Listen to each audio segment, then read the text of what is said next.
ZYH 754, 870 kHz, AM. Rádio Universitária, Goiânia.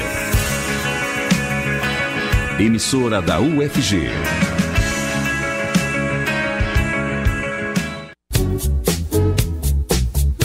Começa agora o Jornal das 6. Independência e credibilidade desde 1980.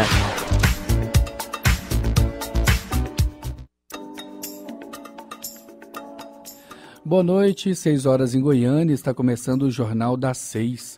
Eu sou Delfino Curado, fico com você até às 6h30 da noite. Você pode nos ouvir pelo rádio ou pela internet. No rádio, a sintonia é 870 AM ou através do site www.radio.ufg.br. Você pode nos acompanhar também pela página da Rádio Universitária no Facebook e pelo aplicativo para celulares Minha UFG. Comissão Especial da Câmara dos Deputados aprovou mudança na legislação sobre os agrotóxicos. A legislação é de 1989, autorizando que o Ministério da Agricultura possa liberar temporariamente a comercialização de veneno utilizado no campo, mesmo que ainda não tenham sido concluídas as análises por órgãos reguladores sobre eventuais riscos. A medida contraria o Ministério Público Federal e a Defensoria Pública da União, que se posicionaram contra, e é alvo de críticas pelo Ministério da Saúde, IBAMA e Anvisa. O texto ainda deve ser apreciado pela Câmara e pelo Senado, mas é pouco provável que isso ocorra antes das eleições. Nós vamos conversar sobre o assunto com a professora Magda Mateucci, da Escola de Agronomia e Engenharia de Alimentos da Universidade Federal de Goiás. Boa noite, professora Magda. Obrigado por atender o nosso convite aqui na Rádio Universitária. Boa noite. Eu cumprimento a todos. É uma satisfação poder participar mais uma vez desse jornalismo independente e informativo. Magda Mateucci, né? Isso, Magda Beatriz de Almeida Mateucci. Ah, sim. Professora, fazer uma mudança na lei dando liberdade aí para a liberação da comercialização de produtos como os agrotóxicos antes de concluídas as análises de risco por órgãos competentes parece um contrassenso sem medidas, né? Pois estamos falando de algo que pode causar sérios impactos à saúde humana. Que interesses pode haver por trás dessas mudanças aí na lei dos agrotóxicos? Olha, veja bem, eu considero irresponsável essas mudanças. E a desqualificação da antiga lei de agrotóxicos é também irresponsável. Ela foi feita em 89, mas foi submetida a longos debates, discussões e foi construída por cientistas, pesquisadores, pessoas de relevância da ciência. José Letzenberger, Walter Lazzarini, eram pessoas qualificadas. Nós tivemos reuniões aqui na Emater, em Goiânia, tivemos reuniões em Brasília. Foi um processo árduo para aprovar, porque, veja, essas mudanças vai atender o que a gente combateu sempre, o interesse de empresários. O que eu digo, o interesse do capital internacional especulativo, são as multinacionais que estão impondo nesse nosso Congresso, que é pouco representativo, que atende apenas a interesses dos grupos econômicos que os elegeram. É muito irresponsável. São substâncias causadoras de câncer, são substâncias causadoras de infertilidade, especialmente masculina. Enfim, são produtos perigosos, muito perigosos para a saúde humana, para a questão ambiental. As alegações de que esses produtos são necessários para produzir riqueza, a riqueza para poucos, porque são produtos utilizados para a produção de produtos de exportação. Soja. Soja não é alimento para humanos. Soja é alimento para vaca, porco, galinha. Enfim, é bem questionável essa mudança. A antiga lei de agrotóxicos era uma boa lei do ponto de vista da preocupação com a saúde humana? Olha, veja bem, nós vivemos num país tropical. As nossas condições climáticas são totalmente diversas dos países de origem desses produtos. Enquanto nós temos aqui temperaturas elevadas, chuvas, período de seca, lá eles têm um inverno. Eles condições de fertilidade do solo completamente distintas das nossas. Essa alegação de que os produtos que advêm demora-se para serem liberados, tem que levar essas condições ambientais, essas condições de solo. A lei anterior, que prevalece ainda, não foi totalmente modificada, não foi modificada, ela, eu repito, ela foi fruto de cientistas, pesquisadores, de professores de universidade, de longas discussões, de pessoas qualificadas. Quem está defendendo essas mudanças atualmente? São empresários, são jornalistas mal informados, que têm livros de conteúdo leigo, que defendem esse capital internacional que predomina no Brasil. Nós todos sabemos disso, especialmente na agricultura, no agronegócio. Eu não estou dizendo que não seja significativo o agronegócio. Acontece que esses produtos que eles estão advogando são produtos que não são utilizados para produzir riquezas internas, porque a riqueza interna é o bem-estar das pessoas, dos brasileiros, dos goianos, baianos, cariocas, povo. São produtos que são tóxicos. São tóxicos para o ser humano, são tóxicos para as aves, são tóxicos para os peixes, são tóxicos. Tem que ter um critério para serem utilizados. Aqui no Brasil nós temos produtos que são proibidos em outros países. Os países que eu chamo de nórdicos proíbem uma substância que eles usam no tomateiro, por exemplo, e é um que origina a doença chamada mal de Parkinson. Está proibido. Nós usamos aqui.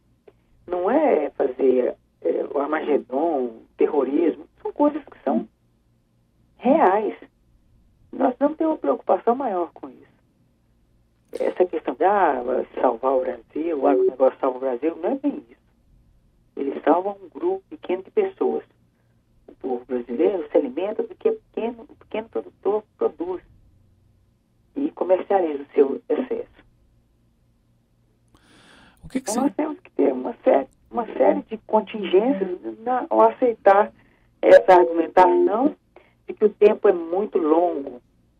Não é um tempo muito longo. Nós temos que obedecer às nossas condições climáticas, nosso tipo de solo, nosso tipo de clima e uma série de outras considerações. E o consumidor dos produtos nessa equação toda? Um consumidor ele consegue diferenciar um produto que foi utilizado agrotóxicos nele de um produto orgânico, por exemplo? É possível ver isso? Não é fácil essa separação. O que eu digo para você, e no universo daqui de Goiânia, de Goiás, é que as pessoas que não utilizam veneno são pessoas idôneas. E tem grupo de pessoas. E o que eu digo para você, afianço para qualquer um, é que há um crescimento enorme a nível planetário da utilização dessa modelo de agricultura que não utiliza esses venenos. Então, olha, deixa eu fazer um pequeno histórico. Pois não. O que aconteceu? Essa utilização larga que eles chamam de modernização da agricultura, a agricultura veio para salvar a indústria de pós-guerra. Uma indústria, nós tivemos a Segunda Guerra Mundial, foi uma guerra química. E a indústria química, né, que utilizou determinados produtos, nitrogênio, fazia bomba, voltou-se para a agricultura. Os tratores eram implementos agrícolas. Então a agricultura veio salvar a indústria de pós-guerra. E nesse sentido, não se preocupou de maneira nenhuma com a saúde das pessoas. Hoje o mundo tem uma reviravolta. Nós temos em países como Rússia, França, Áustria, você tem cosméticos à base de produtos naturais, orgânicos. Não é um nicho pequeno, não. São lojas enormes, supermercados inteiros que utilizam. E os produtos são de qualidade e de preço acessível. Aqui em Goiânia mesmo, as feiras de produtos orgânicos são de pessoas totalmente idôneas. A distinção é impossível, mas a questão é a saúde das pessoas, né? E isso é muito claro que esses produtos são tóxicos. Querer colocar como uma defensiva agrícola, esse é um termo do passado. No exterior eles chamam pesticidas, é um nome muito mais forte. Nós não temos algo, peste. Peste para nós tem um significado diferente do que tem no exterior. O que nós usamos é agrotóxico, uma substância tóxica na agricultura, porque ela mata. Ela mata. que eu acho que a gente tem que ter esse discernimento que não acontece no Brasil. O que é bom realmente, de fato, para as pessoas, não para os empresários, não para o capital internacional especulativo. Nós não sermos também a lata de lixo do mundo. O que não serve lá fora, vem usar aqui dentro. Não é possível uma coisa dessa. É totalmente irresponsável essa proposta de flexibilização. Vamos dar licença. Eu torno a repetir. As condições climáticas e de solo dos países de origem desses produtos são completamente distintas do nosso país. Ainda mais na região do Cerrado, que são solos pobres. Tem uma série de questões que demandam realmente tempo. A UFG possui linhas de pesquisa sobre os impactos dos agrotóxicos, professora? Tem. Não é uma coisa assim, não é uma coisa centralizada. São questões pontuais, mas tem sim na Faculdade de Nutrição, na Escola de Agronomia. Nós temos disciplinas que trabalham com agroecologia.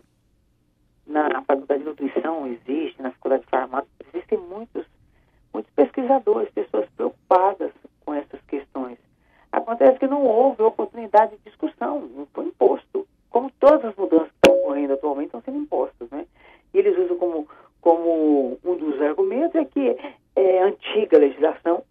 A Bíblia é antiga.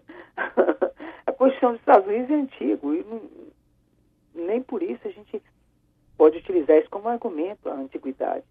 A legislação é boa, atende aos interesses do povo brasileiro, não de empresários e de jornalistas que estão irresponsavelmente se colocando do lado de uma mudança que é prejudicial. Ok. Nós agradecemos a sua participação, professora Magda Mateucci, da Escola de Agronomia e Engenharia de Alimentos da UFG.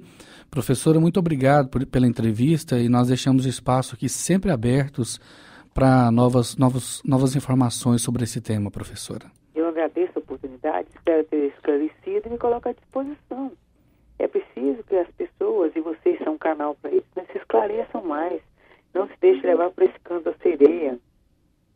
Nós precisamos ter um pouco mais de consideração com os direitos das pessoas, à saúde, ao bem-estar e a questão ambiental, que eu não abordei muito, mas esses produtos todos têm largos prejuízos ao meio ambiente e nós precisamos do ambiente para viver.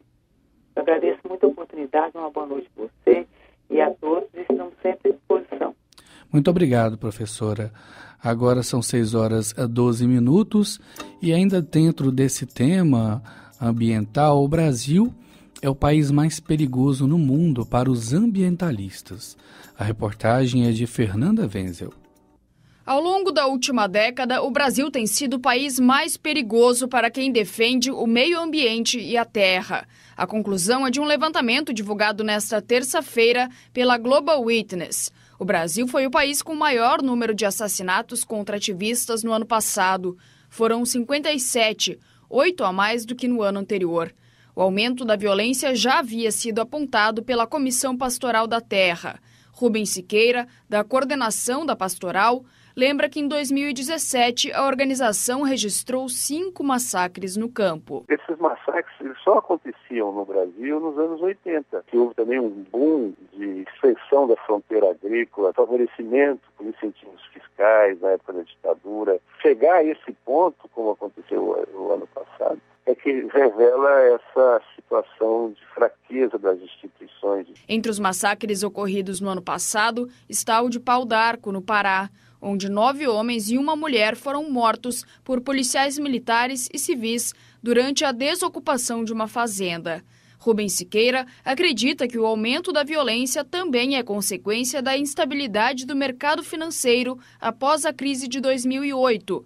Em busca de ativos mais seguros, muitos investidores apostam na compra e venda de terras. A terra passa a ser ainda mais procurada como base real dessa especulação. Financiarização da terra, né? O próprio governo Temer tem um projeto de lei que facilita a aquisição de terra para estrangeiros. Então isso assula, isso estimula mediadores de terra terra, grileiros que tentam se apoderar de terra para repassar, para vender. A Global Witness responsabiliza o governo Temer pelo aumento da violência contra ambientalistas e cita o enfraquecimento da legislação e das instituições que protegem os povos indígenas e os direitos humanos. Em todo o mundo, a organização registrou o assassinato de 207 ativistas em 2017, uma média de 4 por semana. É o pior resultado desde que os dados começaram a ser divulgados em 2002. Agência Rádio Web de Porto Alegre, Fernanda Wenzel. 6h15 e a gente faz o intervalo e volta já com o Jornal das 6.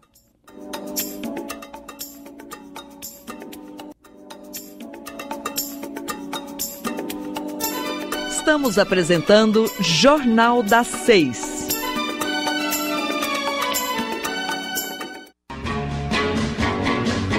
Na Universitária você pode recordar e curtir os Beatles. Beatlemania. As histórias e as músicas que marcaram a trajetória da banda no cenário mundial. Agora em Novo Dia, segunda-feira, às 9h. Beatlemania.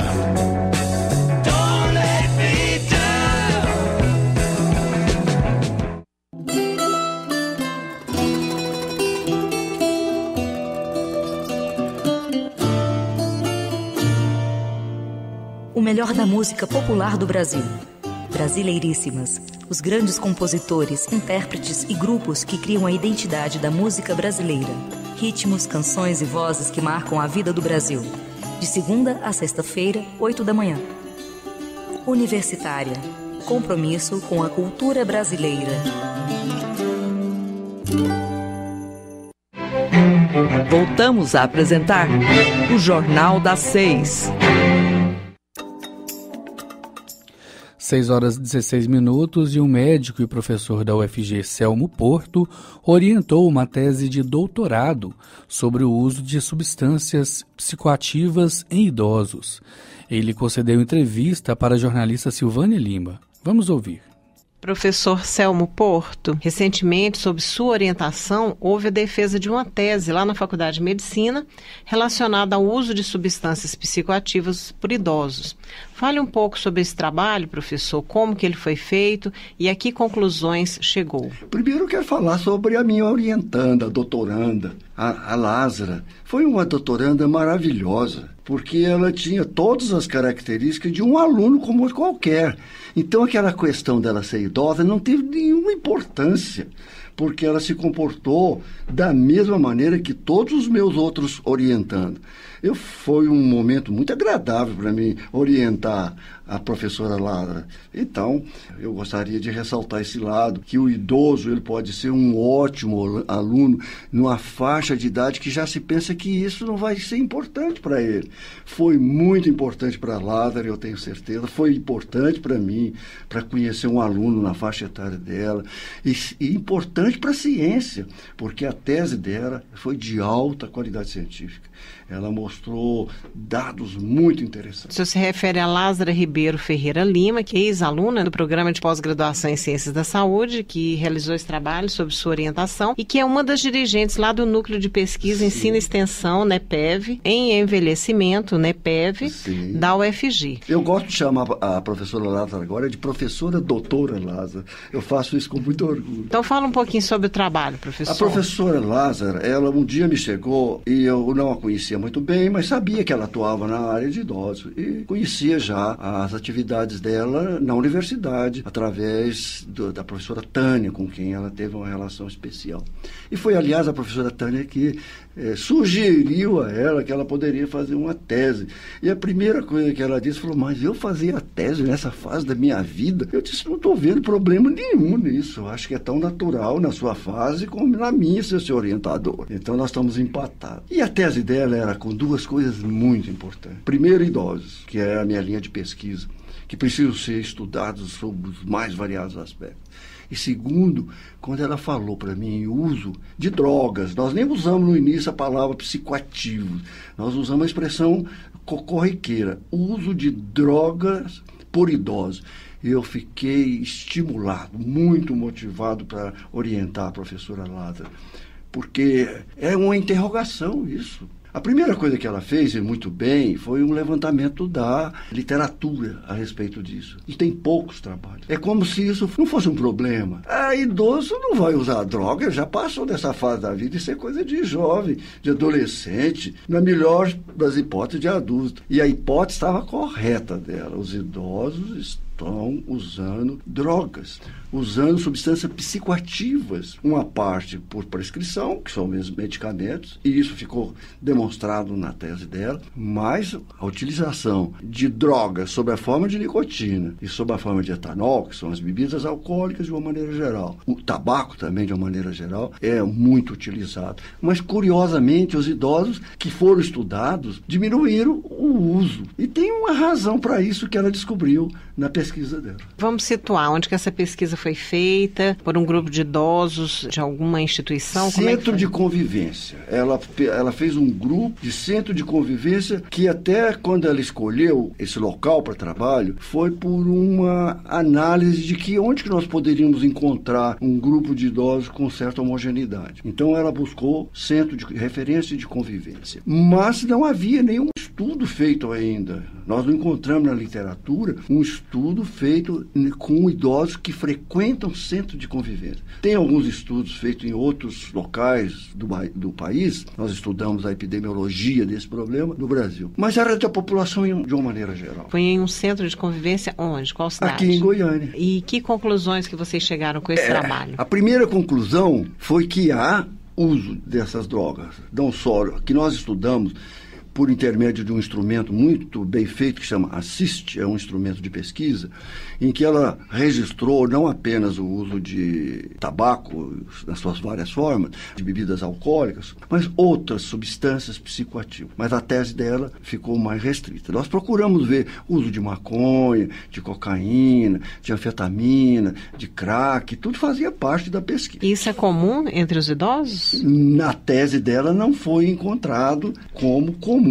O que nós encontramos comum foi bebidas alcoólicas, tabaco e substâncias hipnóticas sedativas. Esses foram frequentes. Quer dizer, uma parte lícita e uma parte também considerada droga. Mas além dela mostrar esses dados epidemiológicos, que foram muito importantes, ela encontrou um dado que passou a ser o principal achado da tese dela. Que toda tese precisa descobrir alguma coisa nova, senão não é uma tese de doutorado. Ela descobriu que os idosos que frequentam o centro de convivência usam menos tabaco, menos cigarro, menos bebidas alcoólicas do que os idosos da população em geral. Então, os centros de convivências têm muitos fatores favoráveis ali para os idosos melhorar a qualidade de vida, socializando, fazendo exercício, mas provável também eles têm estímulos e motivação para não precisar de psicoativos, para também se sentirem estimulados. Ela mostrou isso, que o centro de convivência é um local onde se usa menos drogas por idosos do que os idosos de uma maneira geral. Quer dizer, o centro de convivência é um espaço onde os idosos têm atividades, onde eles se mantêm ocupados, se mantêm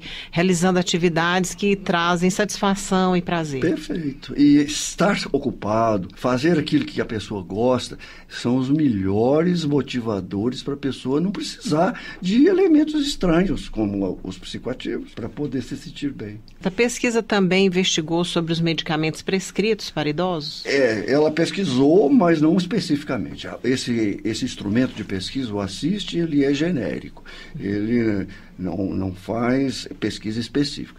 Eu estou estudando um tema relacionado com isso, que é a polifarmácia. Os idosos usam muito medicamento. A princípio, a nossa hipótese é que, como em qualquer outro lugar, os idosos usam mais medicamento do que precisam. Professor, o senhor acha, pela sua experiência na medicina, que se estaria relacionada às especialidades, à segmentação da atuação da medicina? É possível. É possível que, com a fragmentação da assistência médica em especialidades, cada especialista especialista tem um locus, aonde ele domina e aonde ele trabalha. Ele esquece dos outros locus. Todo idoso tem no mínimo 3 doenças. A grande parte tem 4 ou 5. Então a coisa mais fácil é ser prescrito para ele 5, 6, 7, 8 medicamentos, sem que os prescritores, os médicos, dominem claramente esses medicamentos todos. O outro fator é aquele que nós dissemos no início: como seria bom se eu tivesse uma pílula milagrosa que resolvesse todos os meus problemas, uma dieta mágica que também ajudasse os obesos a emagrecer, os magros a engordar, os que estão com os músculos flácidos a ficar com os músculos fortes, mas isso não existe. Não seria necessário haver um profissional que visse esse paciente como um todo? Esse é o papel do geriatra, por exemplo? Eu acho que todos os médicos têm que atentar para esse problema.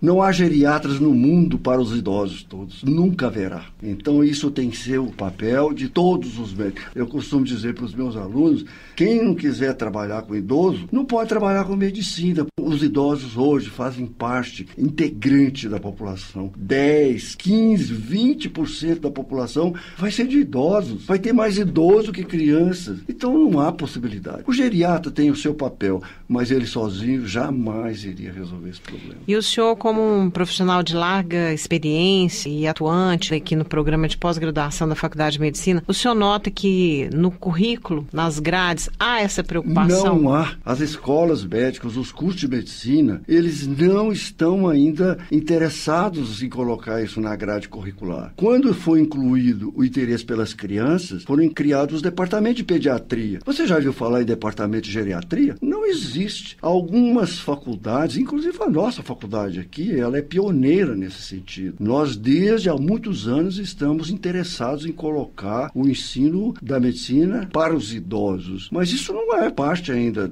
da grade curricular da maioria das faculdades. Todos os médicos têm que trabalhar com a ideia de que eles vão cuidar de idosos. Todos eles, sem exceção. No último levantamento que eu vi do IBGE, a expectativa é que a nossa população dobre em número de idosos nos próximos 12 anos. Atualmente nós já somos 15 milhões de idosos. Nós somos 10%, 20 milhões de idosos. E são os que mais adoecem. São os que mais vão aos consultórios. São os que mais se internam. São os que mais estão nas farmácias. Então é uma população que está muito relacionada com todos os profissionais de saúde, com tudo que existe a respeito de medicina, de farmácia, de fisioterapia, de todas as profissões da saúde. Muito obrigada pela entrevista e sucesso aí nas suas atuações. Foi um prazer, Silvânia, estar aqui de novo na Rádio Universitária.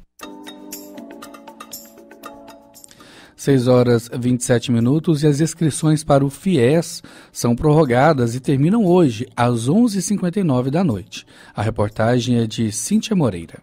As inscrições para a edição do segundo semestre de 2018 do Fundo de Financiamento Estudantil, o FIES, que terminariam neste domingo, foram prorrogadas. Agora os interessados ganharam um prazo extra e poderão se inscrever até 11h59 desta terça-feira. Com esta mudança, o cronograma do programa também foi alterado. O resultado da seleção, que seria disponibilizado nesta sexta-feira, dia 27 de julho, passou para a próxima segunda-feira em chamada única. Os estudantes pré-selecionados na modalidade 1, que precisam comprovar renda mensal familiar de até 3 salários mínimos, vão ter agora de 30 de julho a 3 de agosto para complementar as informações dadas quando se inscreveram. Nesta edição do FIES foram ofertadas 155 mil vagas, destinadas aos alunos com renda per capita da família de até 3 salários mínimos por mês. Para se inscrever, é preciso ter feito o Exame Nacional do Ensino Médio, o Enem, a partir de 2010, tirado nota acima de 0 na redação e média igual ou superior a 450 pontos. O programa tem diferentes modalidades e variam de acordo com a renda familiar do candidato. Tanto o FIES quanto o PFIES financiam cursos superiores não gratuitos e com avaliação positiva no Sistema Nacional de Avaliação da Educação Superior. No caso do FIES, 50 mil vagas a juros zero são destinadas para os estudantes que tiverem uma renda per capita mensal familiar de até 3 salários mínimos. Já no PFIES, criado em 2010, 2017, são atendidos alunos com renda familiar de até 5 salários mínimos e a instituição financeira responsável depende da região do país em que o financiamento será concedido. Então, se você ainda não fez a sua inscrição e ainda quer fazer, anote aí o site fies.mec.gov.br. Reportagem Cíntia Moreira. E com essa informação a gente encerra o Jornal das 6 de hoje, terça-feira, 24 de julho de 2018, 6 horas e 29 minutos. Agradecemos os trabalhos técnicos de Ana Cláudia Rezende. A todos uma boa noite, obrigado pela audiência. Continue na Universitária porque vai começar o Estação Universitária. O Jornal das 6 fica por aqui. Nós temos um encontro marcado de segunda a sexta, a partir das 6 horas da noite. Muito obrigada pela audiência.